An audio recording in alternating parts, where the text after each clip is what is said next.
Hey, this is Blake from the Gig Harbor Fly Shop, and today we're tying up the Adams fly, probably one of the most historic and famous dry flies for trout, and it's going to be in the Hareline book on page 46. We've been going through this book. There's 20 different patterns in here. It comes in this kit from Hareline, and is a great way to learn how to start tying flies. Now, for those of you that are new tyers that have been going through this series with us, we are now into the pages in the book that are the red pages, so these are a little bit more difficult, and we definitely recommend you start with some of the green pages and the yellow pages first before you jump into some more technical flies.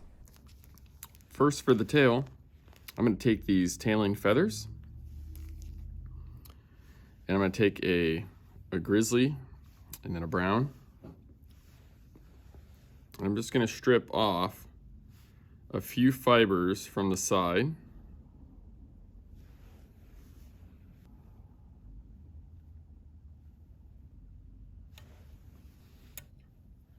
And I'm going to kind of mix these together, hold them together, and I'm going to tie these in for the tail.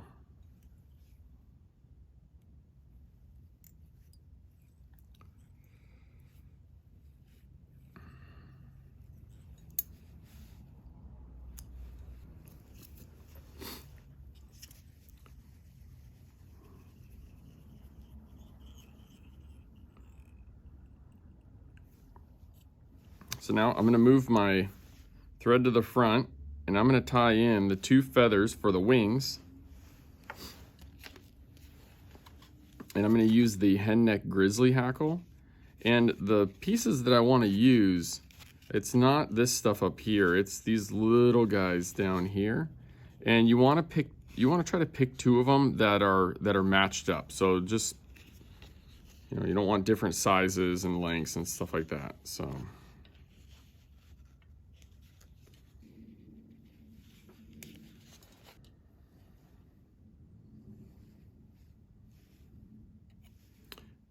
take the feathers and turn one the opposite direction so that the concave is away from each other, and then just line those tips up.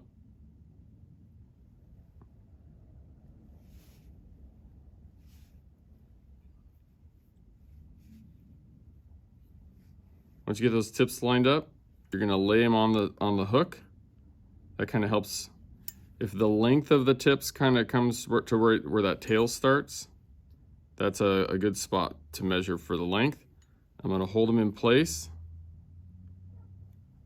I'm going to put a couple wraps on there and then pull down.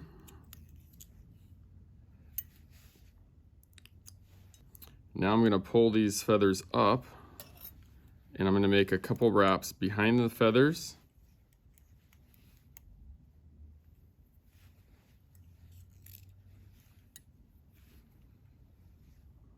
Going to put a couple figure eights in there.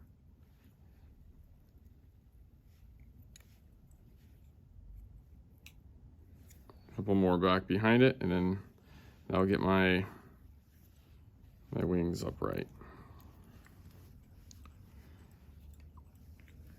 Work the thread back to the back, and then we're going to put in our dubbing using the microfine beta spray, and just pull just at the least amount you can.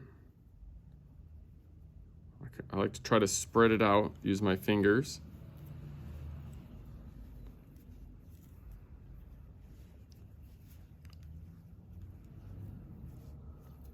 Then as you roll that onto the thread, you can always add more.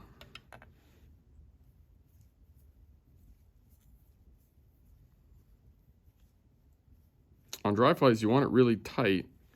That helps keep the body nice and tight, helps it float really well.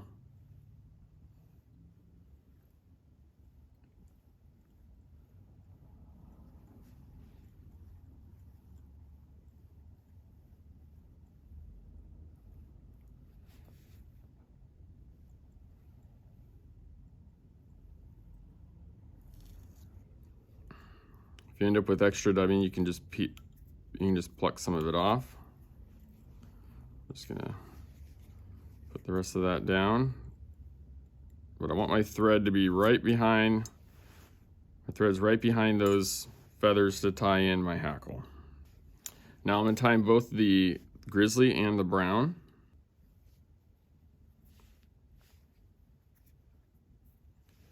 I'm tying the grizzly first.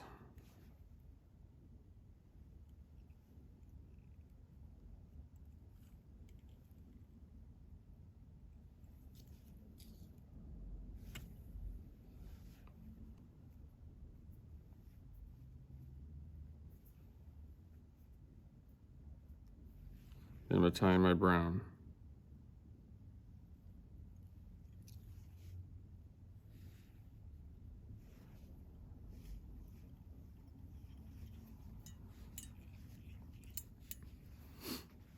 I'm going to start with a wrap of grizzly behind the feathers.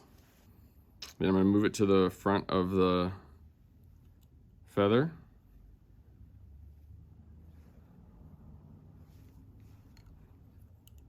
Three wraps there, leaving plenty of room. I didn't do really tight wraps with the feather because I want this other feather to kind of seat in between the quill of that other one, ideally.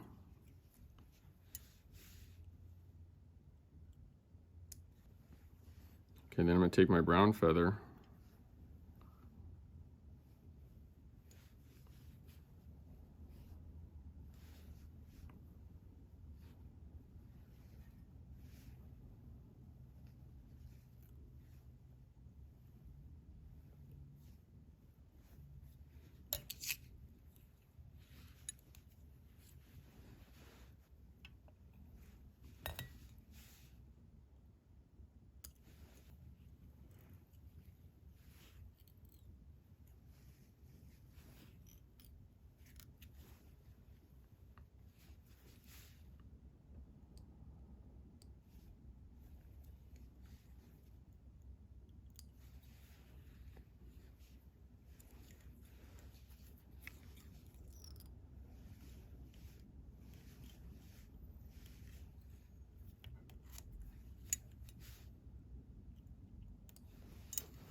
There it is. Hey, thanks for joining us today. I hope that this was super helpful for you. And if you have any questions, feel free to leave comments below. We love to answer those and help you out with the journey of tying flies. If you need materials, there's links in the description below for the kit, as well as all those different materials that we've shared in the video. Make sure you subscribe to our channel, click the bell so you get notified of updates that we have coming out. And thanks for joining us today. Thanks.